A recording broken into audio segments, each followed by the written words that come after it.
barang siapa percaya kepadaku, seperti yang dikatakan oleh kitab suci, dalam hatinya akan mengalir aliran air hidup. Sekali lagi di sini katakan barang siapa percaya, seperti yang dikatakan kitab suci, dari dalam dirinya, dari dalam hatinya akan mengalir aliran air hidup. Berarti begitu kita percaya, seharusnya otomatis akan ada aliran air hidup. Tapi karena di sini tidak dikatakan barang siapa percaya, tidak dikatakan hal yang lain, tetapi barang siapa percaya, dalam dirinya akan mengalir aliran air hidup. Kemudian kalau di terjemahan yang lain, di situ dikatakan, di terjemahan Alkitab versi Berneo, di situ dikatakan sebagaimana tersurat di dalam kitab suci, sesiapa yang percaya kepadaku, dalam hatinya akan terpancar mata air yang memberi hidup. Di sini tidak dikatakan mengalir, tapi memancar keluar. Jadi kalau mengalir kan kesannya itu pelan-pelan ya, tetapi ini memancar keluar. Kemudian di terjemahan Amplified Bible dikatakan dia yang percaya kepadaku, yang menaati, yang percaya, yang mengandalkan aku, seperti yang dikatakan kitab suci, dari keberadaannya yang terdalam akan terus mengalir sungai-sungai air kehidupan. Kalau di terjemahan bahasa Inggris kebanyakan memakai kata sungai kehidupan, sungai-sungai air kehidupan. Jadi yang mengalir itu sangat deras. Bahkan kalau dikatakan memancar itu seperti kalau saudara itu membuka botol minuman soda, ya kan, kalau habis dikocok itu begitu dibuka langsung memancar, ya kan, memancar keluar. Jadi nggak cuma memancar pelan di bawah, tetapi memancar, membasahi orang yang ada di depannya. Nah, yang menjadi pertanyaan yang sekarang saya banyak akan bicara tentang membuat yang ada di dalam ini memancar keluar. Kalau tadi dikatakan siapa yang percaya, dalam dirinya akan mengalir aliran-aliran atau sungai kehidupan, berarti kan otomatis.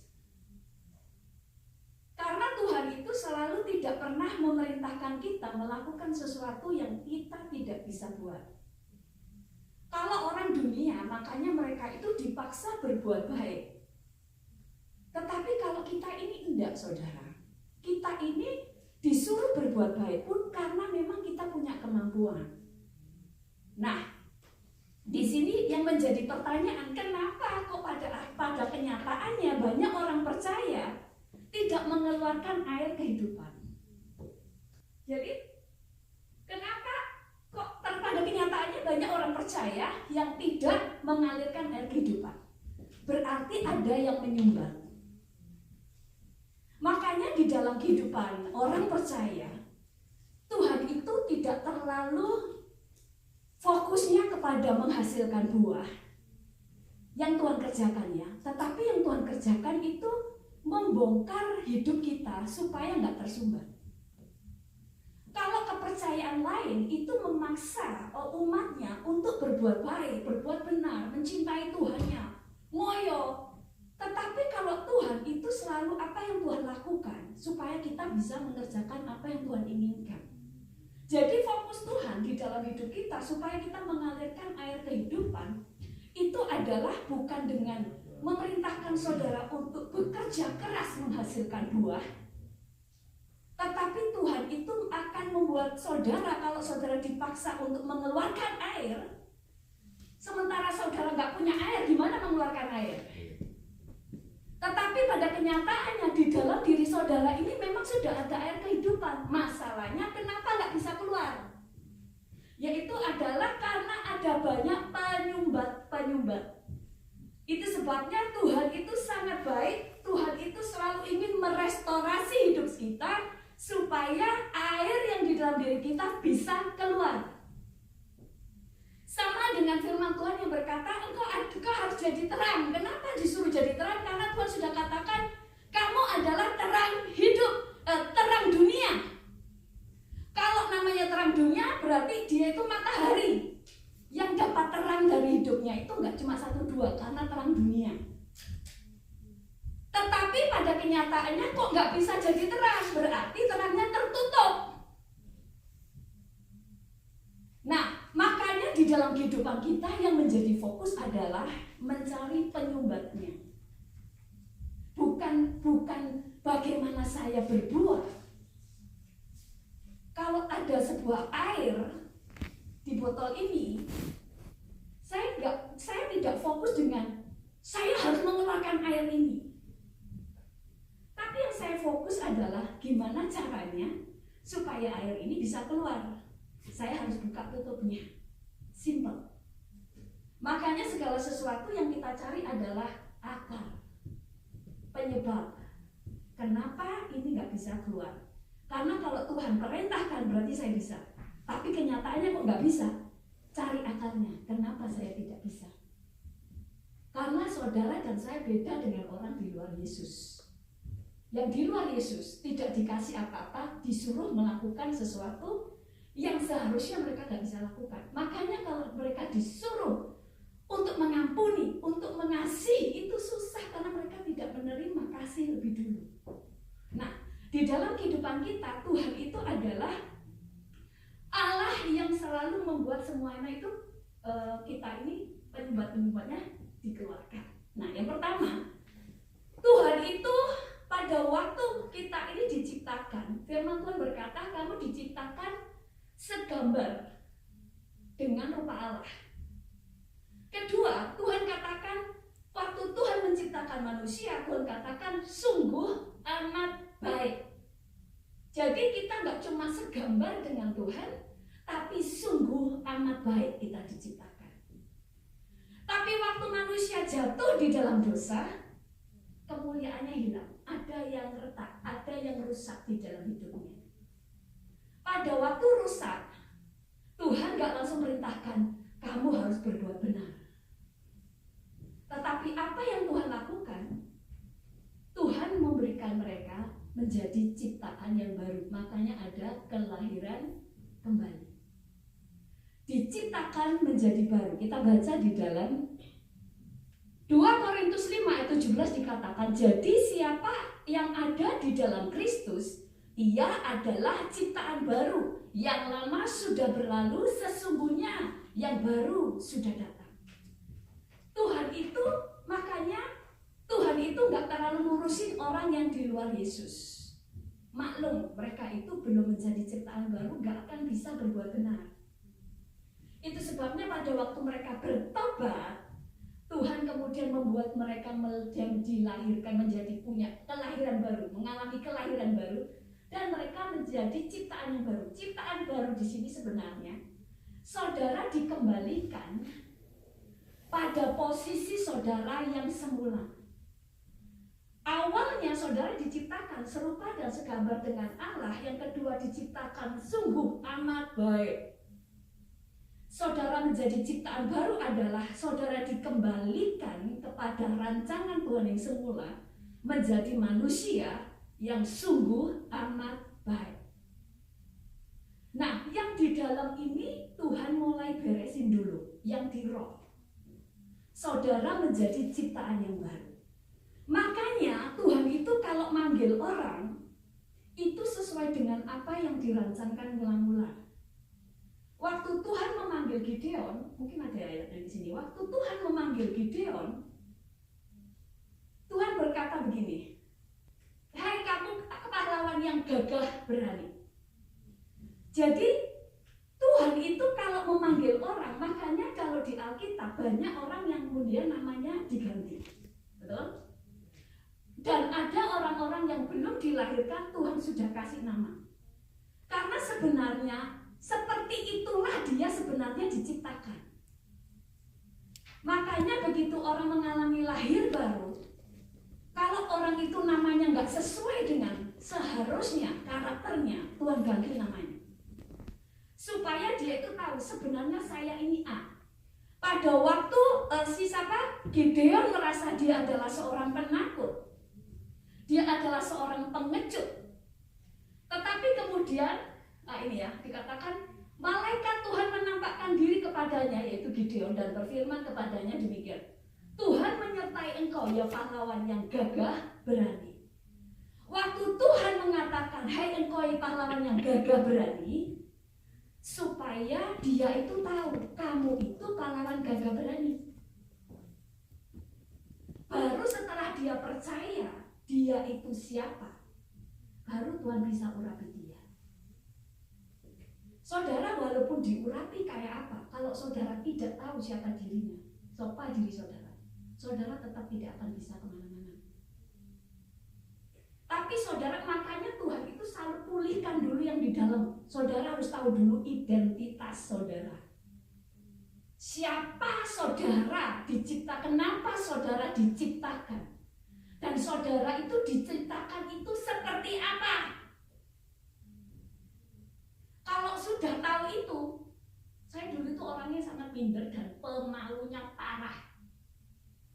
Makanya kemudian saya disuruh dipanggil Deborah, nggak boleh panggil nama yang lama. Setelah saya tahu siapa Deborah, itu saya langsung kayak di sini tuh langsung, oh ya saya ini seorang pahlawan wanita, orang yang berani, orang yang memimpin.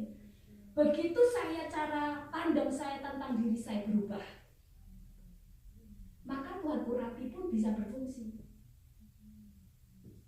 Nah, Tuhan itu yang pertama untuk membuat sumbatan itu, yang pertama itu semuanya dibongkar di dalam hidup kita supaya kita menjadi berfungsi, menjadi sungai kehidupan, menjadi orang yang bisa mengeluarkan yang di dalam keluar.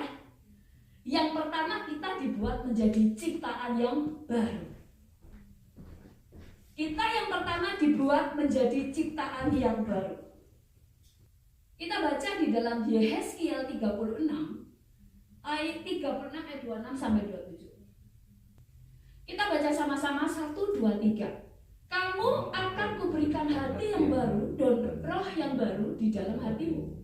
Dan aku akan menjauhkan dari tubuhmu hati yang keras, dan kuberikan kepadamu hati yang taat. Rohmu akan kuberikan diam di dalam hatimu, dan aku akan membuat kamu hidup menurut segala ketetapanku, dan tetap berpegang dalam peraturan-peraturanku dan melakukannya.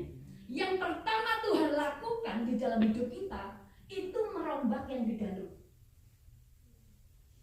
Makanya kenapa kita ini jangan mengeraskan hati.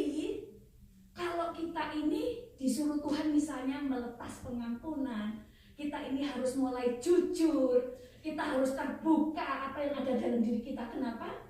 Karena Tuhan itu mau merombak yang di dalam. Kalau yang di dalam belum beres, saudara berusaha seperti apapun menjadi terang, tidak akan bisa.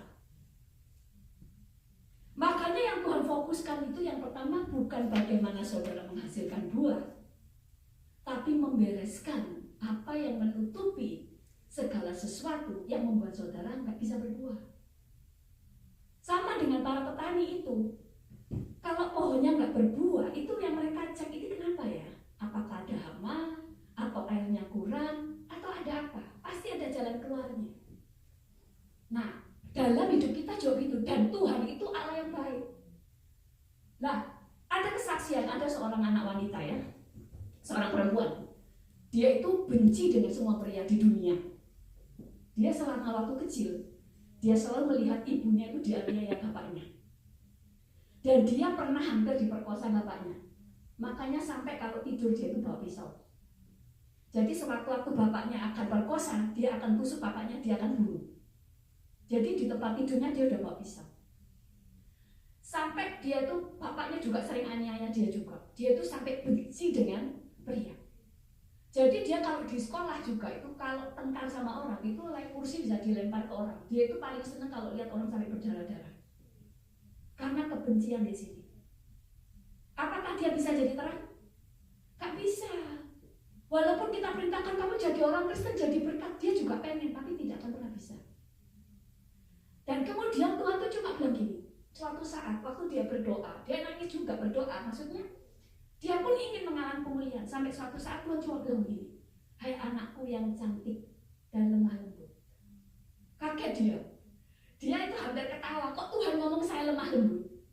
Terus Tuhan bilang gini, aku menciptakan kamu sebagai gadis yang sangat cantik dan lemah lembut. Itulah kamu. Kamu bukan orang jahat. Kamu bukan orang orang yang kasar. Terus waktu Tuhan ngomong begitu, tiba-tiba dia nangis. Dia baru tahu, ternyata saya ini bukannya ini. Hanya perkataan itu memulihkan dia, sehingga kemudian dia tahu, berarti saya bisa lembut karena Tuhan katakan kamu aku ciptakan lembut. Sama dengan tadi, hai Gideon, kamu pahlawan yang gagah berani. Waktu dia mulai tahu di situ, baru dia menjadi ciptaan yang baru. Tuhan memberikan roh yang baru dan hati yang baru. Tapi pertama kemudian Tuhan memberikan dia melepaskan pengampunan. Nah, makanya Tuhan itu memberikan kita melepaskan pengampunan menjadi ciptaan yang baru. Baru kemudian tahap yang kedua adalah Tuhan itu membuat kita mengalami peremukan. Saudara, untuk saudara ini ya, kan firman Tuhan katakan kita ini harus dimurnikan supaya menjadi emas murni, betul? Saudara itu kalau pasir mau dipanasi sampai berapa ribu derajat panasnya, bisa jadi emas? Gak bisa kan? Tetapi karena saudara emaslah saudara itu dipanasi supaya emasnya nampak, betul? Karena terbungkus dengan banyak kotoran-kotoran makanya dipanaskan sehingga emasnya nampak. Saudara itu juga begitu. Begitu saudara diciptakan kembali menjadi ciptaan yang baru, saudara itu emas kembali. Tapi masih tertutupin karena yang dibersihkan yang dalam, yang diciptakan yang baru yang di dalam, bukan yang di luar. Di rohmu. Baru kemudian supaya yang di rohmu itu mengalir keluar, bungkusnya harus diremukkan, yaitu jiwa. Sama dengan narwastu, zaman dulu narwastu itu ditaruh di buli-buli, gak ada tutupnya saudara. Makanya kalau untuk mengeluarkan itu dia harus dipecahkan. Kalau sudah dipecahkan atasnya, baru bisa harumnya itu semerbak sampai kemana-mana.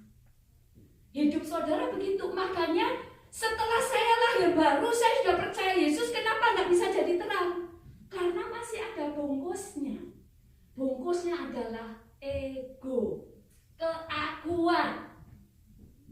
Makanya orang yang punya banyak mengalami peremukan, khotbahnya berkuasa. Ada orang khotbahnya pintar, itu keluaran sekolah kita. Tapi khotbah berkuasa dimulai dari banyak mengalami peremukan dengan Tuhan. Karena yang keluar bukan dari sini, tapi dari sini. Kesaksian-kesaksian yang keluar dari roh itu menghidupkan. Yang dari sini hanya membuat orang kagum. Nah, untuk mengeluarkan dari sini, jiwa itu diremukkan. Makanya mulai ngampuni, mulai belajar melayani. Saudara, melayani itu diremukkan. Kalau saudara gak pernah diremukkan keegoisan saudara, saudara gak akan pernah melayani. Makanya di pernikahan itu akan hancur juga, karena gak pernah mengalami peremukan. Kalau diremukkan, saudara itu sudah gak lagi mikirkan tentang egonya, tetapi mikir yang orang lain. Contoh aja ya sepele. Untuk melayani, ya kan, untuk jadi singer WA aja lah. Kadang banyak orang gak suka. Kenapa? Pakai latihan dulu, ya kan? Pagi-pagi harus datang. Belum lagi gesekannya sama teman, saya sudah pagi, yang lainnya terlambat, misalnya begitu. Itu perlu pengorbanan. Tapi untuk saudara itu mulai dipakai Tuhan, saudara meremukkan ego saudara. Saudara bersedia untuk melakukannya. Saudara bersedia untuk melepaskan ego saudara. Saudara mengampuni, saudara mengalami pemulihan. Jadi setelah menjadi ciptaan baru di dalam, berikutnya adalah mengalami peremukan. Baru yang di dalam bisa keluar. Tanpa itu terangmu tetap yang di dalam. Apakah saya terang? Iya, tapi belum menjadi terang. Apakah saya matahari? Iya, tapi belum bisa mataharinya dinikmati orang. Apakah saya ini adalah benih apel ada dalam diri saya? Iya, tapi buahnya belum keluar. Karena nggak ditemukan. Makanya orang yang baru berbuah pengampunan itu kan ada buah kan, buah-buah roh ya kan. mengasihi, kesabaran dan sebagainya, itu kalau kita ini sudah mengalami peremukan di situ. Saudara ketemu orang dengan orang yang seharusnya tidak layak dikasihi, saudara pernah ngalami difitnah dan sebagainya, baru kasih yang ilahi keluar. Kalau kasih manusia nggak perlu peremukan, saudara bisa mengasihi orang yang menguntungkan saudara. Tetapi kalau kasih yang dari Tuhan, yang dari roh ini, baru bisa keluar kalau egomu sudah dihancurkan. Makanya ada orang-orang bisa melayani orang gila. Saya aja melayani bukan orang gila bisa sampai bayar gila. Mereka melayani orang gila, saudara, kadang-kadang mereka bisa buang air besar tuh di mana-mana. Mereka kan nggak bisa marahin orang gila. Kamu ini bikin aku gila, bisa gitu. Jadi mereka itu lihat itu pelayanan seperti itu. Kenapa kok bisa? Saudara belum tentu bisa. Saya pun nggak akan bisa. Baru lihat aja mungkin saya melarikan diri. Karena ada yang sudah diremukkan. Kalau kasih manusia terbatas, nggak bisa. Itu maksudnya. Jadi ada peremukan yang ada di jiwa. Makanya akhirnya bisa mengalir. Itu sebabnya orang itu semakin bisa dipakai Tuhan, terangnya semakin nyata, semakin besar. Tergantung seberapa besar dia diremukkan. Peremukan itu kesediaan. Karena Tuhan nggak pernah memaksa. Begitu Tuhan paksa meremukkan, orang itu kecewa, ya nggak akan berhasil, ngerti ya? Nah, setelah itu meningkat kepada tingkat yang ketiga, setelah tadi diciptaan baru, kedua diremukkan, yaitu jiwanya, cara pikirnya yang salah, egonya, baru kemudian naik lagi ke tingkat yang ketiga, yaitu diperlengkapi. Nah itu loh, Tuhan itu nggak pernah memerintahkan kita melakukan sesuatu tanpa Tuhan memberi di kita kemampuan untuk bisa melakukannya. Kita baca di dalam 2 Timotius 3 ayat 17.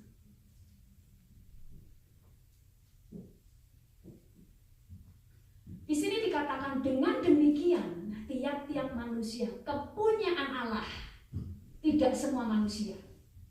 Kepunyaan Allah diperlengkapi untuk setiap perbuatan baik.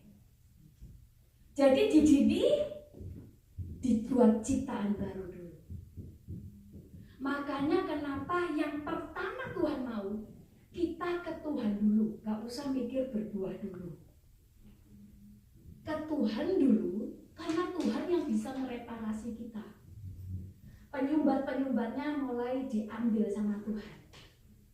Memang selalu kalau dioperasi pasti ada darah keluar, pasti ada sakit, tapi menyembuhkan. Kesembuhannya, kalau saudara saya pernah ya ada luka di kaki saya, karena pernah luka di kaki, jatuh di aspal. Setelah jatuh di aspal kan ada pasirnya, ya kan, terus seharian saya di jalan. Jadi nggak sempat dibersihin, jadi infeksi. Waktu infeksi itu saya obati, itu saya perban. Belum infeksi sih, tapi terus habis itu ternyata kok nggak bisa jalan. Itu kayak nyut gak bisa jalan. Saya nggak bisa jalan, saya gini. Terus saya bawa saya ke dokter. Saya takut karena dokternya itu langsung diperbannya itu sudah mau dibersihin gitu. Padahal ini dipegang sedikit sudah nyung gitu kan. Terus tapi dokternya langsung buka kaki saya. Langsung dibersihin dengan alkohol atau apa itu, sampai saya teriak-teriak langsung dibersihin dengan kasar gini, bersihin sampai dalam. Saya teriak kan. Terus saya bilang saya ketakutan waktu saya teriak, saya nangis. Terus habis itu perban. Dah gak apa-apa, sakit, besok sudah sembuh. Dan setelah sembuh, apa yang terjadi? Sembuhnya total, saya bisa jalan normal. Tadinya saya takut disentuh sakit, tapi kesakitan itu hanya sementara. Tapi setelah itu saya bisa berjalan normal, saya bisa lari, saya bisa lakukan apa saja. Demikian juga dengan hidup saudara dan saya. Untuk mengalami pemulihan, ada banyak Tuhan itu akan ambil pesumbat-sumbatnya. Pasti berdarah, pasti sakit. Tetapi itu memulihkan. Sehingga air kehidupan itu otomatis keluar, saudara nggak usah ngoyo. Buah itu pasti keluar, saudara nggak usah ngoyo. Gimana ya caranya saya berbuah? Loh, kalau di sini udah beres, keluarnya pasti beres.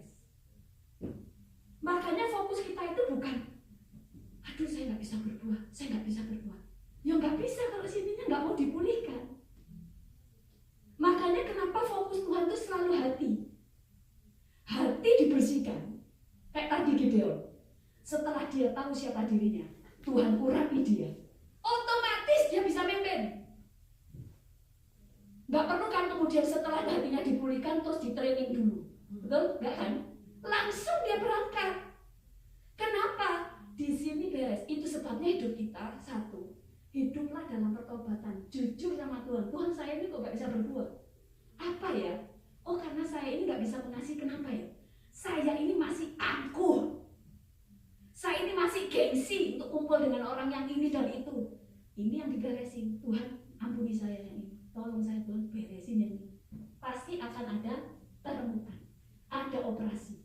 Tetapi setelah kami operasi, setelah sungai-sungai itu sumbatnya semuanya dibongkar, otomatis sungai itu ngalir sendiri. Pada waktu pohon dikatakan Tuhan dibersihkan, dikasih pupuk yang sehat, otomatis buahnya itu pasti muncul. Tidak perlu ditahan. Kalau saudara itu apel, nggak usah disihir, nggak usah didukunin, keluarnya pasti apel. Sama dengan kalau saudara pisang. Makanya Tuhan itu setiap orang itu beda. Makanya nggak usah peduli dengan yang lain. Nggak usah peduli kelebihan orang. Lihat diri saudara. Saudara itu spesifik. Air yang mengalir pun spesifik. Walaupun sama-sama air kehidupan, tetapi spesifik. Karena setiap saudara itu unik. Amin. Jadi sekarang kita mulai lihat di sini. Untuk kita menjadi berbuah, menjadi terang, menjadi berkat, menjadi influence. Pertama, izinkan Tuhan beresin hati. Yang kedua, izinkan Tuhan meremukkan saudara. Dengan cara apa? Saudara akan mengalami banyak pencobaan. Pencobaan dengan apa? Kalau saudara belum bisa mengasihi, saudara akan diperhadapkan dengan orang-orang yang belit. Saudara dipaksa untuk melepaskan pengampunan-pengampunan di masa yang lalu. Itu sumbatmu. Trauma-trauma masa lalu itu sumbatmu. Itu makanya harus diberesin. Setelah itu Tuhan memberikan memperlengkapi bahwa kita diberi kuasa untuk berbuat baik. Kita diperlengkapi mampu untuk berbuat baik. Jadi kalau kita katakan saya tidak mampu, salah, saudara, berarti bukan anak Tuhan. Karena anak Tuhan diperlengkapi untuk bisa berbuat baik. Kenapa? Karena hidup kita itu untuk Tuhan dan untuk orang lain. Karena Tuhan itu mati untuk saudara supaya saudara bisa hidup untuk orang lain. Amin.